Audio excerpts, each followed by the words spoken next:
नमस्कार। आज हम भाषा और बोली के अंतर को स्पष्ट करते हैं भाषा विज्ञान के अंतर्गत। देखिए, सामान्यतः शिक्षा, संस्कार, पालन पोषण, व्यवसाय, सामाजिक स्थिति और वातावरण आदि के भेद से व्यक्ति की भाषा निर्धारित होती है। वो जैसे परिवेश, संस्कार और समाज से जुड़ा रहता है, वैसी ही उसकी भाषा होती है। एक व्यक्ति की भाषा किसी दूसरे से नहीं मिल पाती। स्पष्ट रूप से यही उचित प्रतीत होता है कि भाषा के जो भेद समाज में दिखाई देते हैं वे उचित है। उनमें भेद की स्थिति के कारण अनेक हैं। भाषा विस्तृत एवं व्यापक वस्तु है। कभी कभी भाषा के अंतर्गत अनेक बोलियां समाविष्ट रहती है। यह एक प्रक्रिया का परिणाम है। हर समाज और हर एक क्षेत्र की अपनी अलग अलग बोलियां होती है। बोलियां ही विकसित और बहुप्रचलित साहित्यिकता प्राप्त करने के कारण भाषा का रूप धारण करती है। इस आधार पर हम बोली की परिभाषा को पहले समझना चाहेंगे। देखिए, बोली के लिए अंग्रेजी में डायलेक्ट शब्द का प्रयोग होता है। कुछ भाषा वैज्ञानिकों ने बोली के लिए विभाषा, उपभाषा, प्रांतीय भाषा जैसे शब्दों का प्रयोग किया है। जहाँ तक बोली की परिभाषा का प्रश्न है, ये उस संबंध में विद्वानों में मतभेद नहीं है। बोली की परिभाषा के संबंध में भोलानाथ तिवारी ने लिखा है कि बोली किसी भाषा के एक ऐसे क्षेत्रीय रूप को कहते हैं जो ध्वनि, रूप, वाक्य गठन, अर्थ, शब्द समूह और मुहावरे आदि की दृष्टि से उस भाषा के परिनिष्ठित तथा अन्य क्षेत्रीय रूपों से भिन्न होती है, किंतु इतनी भिन्न नहीं कि अन्य रूपों में के बोलने वाले जो है वो उसको समझ ही नहीं सके। इतनी भी भिन्न नहीं होती है। साथ ही जिसके अपने क्षेत्र में कहीं भी बोलने वालों से उनके उच्चारण, रूप, रचना, वाक्य गठन, अर्थ, शब्द समूह और मुहावरे आदि में कोई बहुत स्पष्ट और महत्वपूर्ण भिन्नता नहीं होती। ये भोलानाथ तिवारी की परिभाषा है। तो इस आधार पर हम कह सकते हैं कि भाषा के अंतर्गत विकसित अलग अलग रूप बोली कहे जाते हैं। सामान्यतः कोई बोली तभी तक बोली रहती है जब तक कि उसमें क्षेत्रीयता रहती है। इसके हम अनेक जो है वो रूप देख सकते हैं। देखिए, साहित्य, धर्म, व्यापार और राजनीति के कारण जिस बोली अथवा परिभाषा के रूप को अमहत्वपूर्ण समझा जाता है वह बोली है। इसको हम बिंदुओं पर भी देख सकते हैं। जैसे पहला बिंदु देखें, बोली तभी तक बोली है जब तक पड़ोसी बोलियों से उसे भिन्न करने वाली विशेषताओं का विकास नहीं हो जाता। पड़ोसी बोली वाले जब तक उसे समझते रहते हैं तब तक उसे बोली कहा जाता है। जैसे हमारे राजस्थान में है ना, मेवाड़ी अलग है तो हाड़ौती अलग है।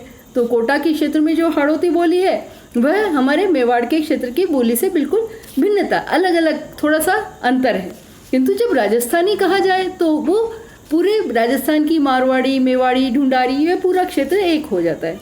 अंग्रेजी, हिंदी, रूसी, संस्कृत, ग्रीक और अरबी आदि विश्व की भाषाएं भी अपने प्रारंभिक रूप में संभवतः बोलियां ही रही होंगी और विकसित होकर ये भाषाएं बन गई। बोली एक सीमित क्षेत्र की भाषा है। दूसरा बिंदु देखते, इसे दैनिक व्यवहार में के अंतर्गत अधिक से अधिक काम में लिया जाता है। बोलियां कैसे बनती है, इसके संबंध में यही कहा जा सकता है कि उसके अनेक कारण हैं। अनेक कारणों में भौगोलिक, सामाजिक, राजनीतिक और आर्थिक कारणों को भी इसमें समावेश कर सकते हैं। इस प्रकार स्पष्ट है कि बोली सीमित क्षेत्र की भाषा है जिसमें अनेक भाषिक विशेषताएं हैं जो उसे दूसरी बोलियों से अलग करती है। आइए हम देखते हैं भाषा और बोली के अंदर अंतर क्या है ना। ये हम देखते हैं। जैसे पहला हमारा अंतर है, व्यापक भाषा व्यापक होती है और बोली सीमित होती है। तात्पर्य यह है कि भाषा का प्रयोग और व्यवहार अधिक दूरी तक संभव है जबकि बोली अधिक दूर तक प्रचलित नहीं हो सकता। ये हमारे राजस्थान में ही देख सकते हैं। मेवाड़ी एक सीमित क्षेत्र में, जबकि हिंदी पूरे भारत के अंदर बोली पहचानी जाती है। जैसे पंजाबी के अंदर भी अलग अलग भाषाएं, लेकिन फिर भी पंजाबी कह सकते हैं, या हम मराठी कह सकते हैं, कन्नड़ कह सकते हैं। ये सारी भाषाएं हैं, बोलियां हैं, लेकिन फिर पूरे व्यापक रूप में हिंदी भाषा है। अब यहाँ हम जो है मराठी के अंदर भी अलग अलग बोलियां हैं, लेकिन मराठी भाषा कहलाएगी, पंजाबी भाषा कहलाएगी, क्योंकि उसका क्षेत्र थोड़ा व्यापक हो गया है। अब अगला बिंदु देखते हैं। एक भाषा यानी जो है भाषा के अंदर अनेक बोलियां होती हैं, उसमें अनेक बोलियां होती हैं, एक दूसरे को समझ तो लेते हैं किंतु विभिन्न भाषाएं बोलने वाले एक दूसरे को नहीं समझ सकते। ठीक है ना, हम जरूरी नहीं है हम कन्नड़ समझ सकते हैं या तमिल तेलुगु समझ सकते हैं, लेकिन हम राजस्थान के आसपास की जो बोलियां उनको समझ सकते हैं, भाषाओं को नहीं समझ सकते। स्पष्ट शब्दों में यह कह सकते हैं कि एक भाषा की विभिन्न बोलियों में कुछ समानता होती है किंतु भाषाओं में समानता नहीं होती। तीसरा बिंदु देखते हैं, भाषा परिनिष्ठित होती है और परिष्कृत होती है। भाषा का प्रयोग शिक्षा, शासन, साहित्य रचना और परस्पर गंभीरतम विषयों पर विचार विमर्श करने में होता है। भाषा में जो है वो परिनिष्ठितता होती है, उसकी परिष्कृत शब्दावली होती है। बोली में न तो शिक्षा दी जा सकती है और न ही शासन का काम सब चलाया जा सकता है और न ही साहित्य की रचना होती है। यद्यपि लोक बोलियों के अंदर साहित्य की रचना होती है, जैसे मारवाड़ी प्रारंभिक थी तो बहुत सारी रचनाएं हुई थी, लेकिन फिर भी उनका व्यापकता वो नहीं ले सकती है। इसीलिए और आगे देखें, बोली दैनिक व्यवहार के काम की भाषा है। यह ठीक है कि बोलियां अधिक प्रचलित और उपयोगी सिद्ध होने पर भाषा में परिवर्तित हो जाती है। यही बोलियां व्यापक होते होते भाषा बन जाती है, किंतु बोली को भाषा बनाने में पर्याप्त समय लगता है। अगला बिंदु हम देखते हैं, बोली में आत्मीयता होती है, क्योंकि ये इसका बहुत ही प्रमुख अंतर है। और इसे हम इस तरह देख सकते हैं कि भाषा के विभिन्न रूपों को जो है वो हम समझ सकते हैं, लेकिन विविध रूपों को हम जान भी सकते हैं लेकिन बोल नहीं सकते। और बोली के अंदर क्या होती है, एक आत्मीयता होती है, एक रस होता है, स्नेह होता है। कहीं भी हम बाहर जाते हैं और बस देखा हमने, अरे ये तो हमारे क्षेत्र का है, बोलते हुए सुनते हैं, अच्छा आप उसे, ठीक है, तो उसकी मिठास, उसका लगाव, उस बोली का अपनापन एक अलग ही विशेषता होती है, क्योंकि यह बोलने वालों के क्षेत्र से संबंधित होती है। इसके विपरीत भाषा को उसी समुदाय का स्नेह प्राप्त होता है जो शिक्षित, शासक और साहित्यिक मनोवृत्ति के व्यक्ति है। इस प्रकार स्पष्ट है कि भाषा और बोली में अंतर तो है, किंतु वह इतना गहरा नहीं जितना कि बताया जाता है। भाषा के लिए बोली की पृष्ठभूमि आवश्यक है। जब तक कोई बोली प्रचलित नहीं होगी तब तक उसमें भाषा बनने के गुणों का समावेश नहीं हो सकता। कई बार यह बात सामने आती है कि भाषा की उत्पत्ति व्यक्ति के हृदय में होती है, यानी व्यक्ति के अंदर होती है। यह ठीक है कि भाषा व्यक्ति सापेक्ष है, किंतु उसका सामाजिक रूप उसे समाज सापेक्ष प्रमाणित कर देता है। इस प्रकार भाषा व्यक्ति से समाज तक की यात्रा करती है, उसी प्रकार बोली भी सीमित क्षेत्र से उठकर सामाजिक क्षेत्र में प्रवेश करती है और फिर धीरे धीरे साहित्यिक भाषा का रूप ले लेती है। तो यह एक प्रक्रिया है जिसके अंदर हम भाषा और बोली के विभिन्न थोड़ी सी भिन्नताओं को जान सकते हैं। अगला हम देखते हैं, बोली भाषा किस प्रकार से बनती है, किस प्रक्रिया के अंतर्गत होकर बनती है, ये हम जानने की कोशिश करते हैं। यह निर्विवाद है कि बोली ही विकसित और व्यापक होकर भाषा बनती है, और इसके अंदर यह आवश्यक नहीं कि किसी एक प्रकार का एक ही कारण इसके अंदर विशेष हो उसे भाषा बनाने के अंदर। वस्तुतः बोली के भाषा बनाने की प्रक्रिया में कई कारण हो सकते हैं। उन कारणों के अंतर्गत हम देखते हैं, पहला प्राकृतिक कारण। बोली जब भाषा बनती है तो उसमें सबसे बड़ा हाथ संपर्क का होता है। व्यक्तियों में जितना अधिक संपर्क होगा, बोली उतनी ही शीघ्रता से भाषा बन जाएगी। संपर्क बने रहने से भाषा का भेद ही नहीं मिटता, उसकी नीरसता और रुक्षता भी मिट जाती है। संपर्क में आने के आधार अनेक हैं, जैसे कभी कभी संपर्क के लिए प्राकृतिक कारण भी महत्वपूर्ण हो जाते हैं। प्राचीन काल में नदियाँ और हम कहें नालों को लांघना बहुत कठिन कार्य था, तो उन प्राकृतिक क्षेत्रों के कारण इधर के क्षेत्र की भाषा बोली अलग होती और उस पहाड़ के उस तरफ की भाषा बिल्कुल अलग हो जाती थी। आज प्राकृतिक क्षेत्र में विकास होने के कारण पुल आदि बन गए, या हम कहें वाहनों का विकास हो गया, तो इस कारण से उसके अंदर भेद मिट गया है, इसलिए उनकी बाधाएं भी समाप्त हो गई और उसकी व्यापकता ज़्यादा हो गई।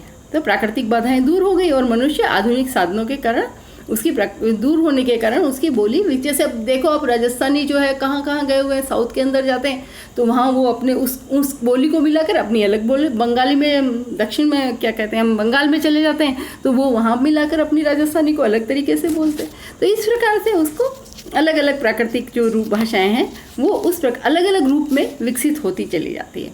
दूसरा कारण देखते हैं, सामाजिक संपर्क भी बोलियों की संख्या कम कर भाषाओं की संख्या में बढ़ोतरी में हमेशा सहायक होता है। इस दृष्टि से विवाह, मेले, दशहरे या हम कहें कि खेल कूद ये जो कार्यक्रम होते हैं इनके अंदर भी भाषा का विकास होता है। विवाह के क्षेत्र में जब एक दो ऐसे व्यक्ति एक बंधन में बनते हैं जो अलग अलग बोलियां बोलने वाले हैं और एक दूसरे की भाषा को प्रभावित करते हैं, इससे बोली में परिवर्तन हो जाता है और यह महत्व पाकर भाषा बनने की प्रक्रिया से गुजरने लगता है ना। जैसे राजस्थान के अलग अलग संक्रमित क्षेत्र होते हैं, जो एमपी से मिलता हुआ क्षेत्र है तो वहाँ की भाषा का संक्रमण, गुजरात से मिलता हुआ वहाँ की भाषा का संक्रमण हमें इस प्रकार से दिखाई देता है ना। और मेले और खेलकूद इत्यादि भी इस प्रकार के अवसरों को प्रदान करता है। इकट्ठे होकर जब ये आपस में बातचीत करते हैं तो इनकी बोलियाँ एक दूसरे के शब्दों को प्रभावित करती रहती हैं। तीसरा हम देखते हैं धार्मिक कारण। धर्म भी भाषा प्रचार और प्रसार के अंदर बहुत सहायक होता है। संस्कृत के प्रसार में सांस्कृतिक और साहित्यिक कारण सहायक थे, वहाँ धार्मिक कारण भी पर्याप्त महत्व रखता है। भारत तो सदैव से ही धर्म प्राण देश रहा है। हमारी धार्मिकता के कारण इस देश की भाषाएं पर्याप्त विकसित और समृद्ध रही। धार्मिक भावनाओं ने विभिन्न बोलियों को बोलने वालों को प्रभावित किया और ऐसी स्थिति में विभिन्न धर्मों और उनसे संबंधित बोलियों को विकसित होकर भाषा बनने का मौका भी उन्होंने दिया। हम देखें जैसे रीतिकाल के अंदर देखा हमने, मध्यकाल से ही कृष्ण के क्षेत्र का व्यापक प्रभाव हुआ और कृष्ण भक्ति की रचना होने लगी तो ब्रज बोली जो है वो भाषा बन गई थी और वो आज वापस बोली बन गई है ना। इसी प्रकार से अब हम देखें साहित्यिक कारण। भाषा के निर्मित होने में साहित्य का भी महत्वपूर्ण योगदान है। बोलियों में जब साहित्य की रचना होने लगती तो भाषा बनती है। ये ठीक है, यही प्रक्रिया बिल्कुल है कि बोली को भाषा बनाने में साहित्य रचना पर्याप्त मदद करती है, किंतु फिर भी यह नहीं कहा जा सकता कि बिना साहित्य के रचे बोली भाषा बन ही नहीं सकती। जिस प्रकार से हम देखते हैं कि आदिकाल के अंदर हम देखते हैं कि राजस्थानी जो भाषा थी, पुरानी हिंदी, वो एक भाषा के रूप में विकसित थी, लेकिन धीरे धीरे वो कम हो गई।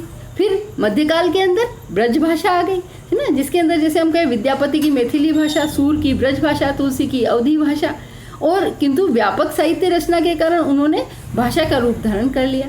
यह एक प्रकार से साहित्यिक रूप है। अगला हम बिंदु देखते हैं शिक्षा, पांचवा। देखिए, शिक्षा के कारण भी बोलियां जो है वो भाषा में परिवर्तित होती रही है। हम कहें कि ऐसा माध्यम है जिसमें बोलियों की भाषा में पर्याप्त मदद हो। आजकल विश्वविद्यालयों में बोलियों के माध्यम से स्वीकार कर लिया गया है। अतः शिक्षण और शिक्षण के माध्यम से संप्रेषण आदि के द्वारा भाषा का आज हम देख रहे हैं ना, जैसे अंग्रेजी का इतना ज़्यादा हुआ, क्यों? क्योंकि विज्ञान का प्रचार प्रसार हो रहा है तो अंग्रेजी व्यापक बनती जा रही है। अब हमारा हिंदी जो है वो अपने लोक क्षेत्र के अंदर अपने वर्चस्व को बनाए हुए है, क्योंकि हम चाहते हैं कि शिक्षा हिंदी में दी जाए। तो भाषा जो है वो शिक्षा का भी आधार बनती है। आर्थिक कारण है ना, और आर्थिक कारण भी प्रमुख है। इसके अंदर हम कह सकते हैं व्यापारिक दृष्टि से देखें तो बोलियां आर्थिक कारणों से भी भाषाएं बनती है। अंग्रेजी आर्थिक लाभ के कारण ही भारत में आए थे और अंग्रेजी को साथ लाए थे, और इसी कारण से हमारे यहाँ पर आगे यहाँ भारत में ही नहीं बल्कि आज विश्व स्तर पर अंग्रेजी का बोलबाला है, जो उसके व्यापारिक कारणों से ही है, आर्थिक कारणों से है। राजनीतिक कारण भी इनमें प्रमुख है ना। अगला हमने देखा सातवां बिंदु, देखिए राजनीतिक कारण। तो जिस भाषा को बोलने वाले शासन में होते हैं उसी भाषा का प्रयोग अधिक से अधिक होने लगता है। जब मुस्लिम हमारे भारत के अंदर आए, उर्दू को महत्व दिया तो और उर्दू भाषा बनी, और अंग्रेजों ने अंग्रेजी को महत्व दिया तो यहाँ की अंग्रेजी भाषा हो गई। इस राजनीतिक व्यवस्था की, शासन की नीति के कारण ही ये भाषाएं स्वतः ही विकसित होकर निर्मित होती गई। इतिहास प्रमाण है कि अनेक बोलियों को अनेक राजाओं ने महत्व दिया और उन्हें भाषा जो है उन्हें बोलियों को भाषा के स्तर तक राजाओं ने पहुंचाया। अशोक ने पाली भाषा को पहुंचाया बहुत पहले, और न केवल भारत में बल्कि आसपास के क्षेत्र में भी उन्होंने अपनी भाषा का विकास किया। तो इस प्रकार से हम देखते हैं। अगला देखते हैं हम आठवां बिंदु, विज्ञान। विज्ञान के कारण भी बोलियों की सीमाएं टूट जाती हैं, और जब बोलियां अपनी सीमा को तोड़कर बाहर आती है तो वह भाषा का रूप धारण कर लेती है। विज्ञान ने आज दूरी को समाप्त कर दिया है। यातायात के साधनों को विकसित होने के कारण एक बोली दूसरी बोली के संपर्क में आती है। संपर्क का ही परिणाम है कि विज्ञान की सहायता से अनेक बोलियां, भाषाएं बन रही है। समाचार पत्रों, पत्रिकाओं, है ना, और जो नए आयाम हमें देखें आजकल, देखना क्या कहते हैं हम, नेट, इसके कारण भी ना, व्हाट्सएप के कारण भी, इसके साथ ही ट्रांजिस्टर, रेडियो, ये बहुत सारी टीवी, चित्रपट, आदि विज्ञान की देन है और इसमें भी बोलियां कई भाषाएं बन रही हैं। सैनिक कारण देखते हैं अंतिम 9वां, सेना की सेवाओं के कारण भी राजनीति जो है कि सैनिकों की टुकड़ी की विभिन्न भाषाओं और प्रांतों के लोग आकर कार्य करते हैं। वे परस्पर एक दूसरे से विचार विनिमय करते हैं और इससे भाषा का निर्माण होता है और विकास भी। आज भारतीय सेना में हिंदी का अधिक प्रयोग हो रहा है। तमिल, तेलुगु, बंगला, उड़िया आदि बोलकर आपस में संपर्क बनता है और एक दूसरे के संपर्क में आते हैं। इस प्रकार से भाषा और बोली जो है वो अनेक कारणों से बोली भाषा बनती रही है और कोई एक कारण नहीं होता है भाषा बनने का, बोली का, लेकिन अनेक कारणों से हमारी बोलियां जो है वो भाषा बनती रही। यद्यपि हम बोली के अंदर कुछ कमियां भी हैं। बोली में पार्थक्य की भावना होती है, वे समानता से दूर होती है। बोली में वर्ग भावना की विकसित होती है और इसी कारण वो छोटे क्षेत्र में रहती है। बोलियों से घिरा रहने वाला व्यक्ति अपनी अभिव्यंजना शक्ति को अधिक विकसित नहीं कर सकता है। तो अपने आप को विकसित करने के लिए, व्यापक क्षेत्र देने के लिए उसे भाषा को सीखना ही होता है। ये बोलियां जब जब कमजोरियों को समाप्त कर देती है और तो वह भाषा बन जाती है। अतः कहा जा सकता है कि बोली और भाषा में व्यापकता और संकीर्णता का प्रमुख अंतर है। जैसे जैसे बोलियों का सीमित दायरा टूटने लगता है वैसे ही भाषा का निर्माण होने लगता है। धन्यवाद।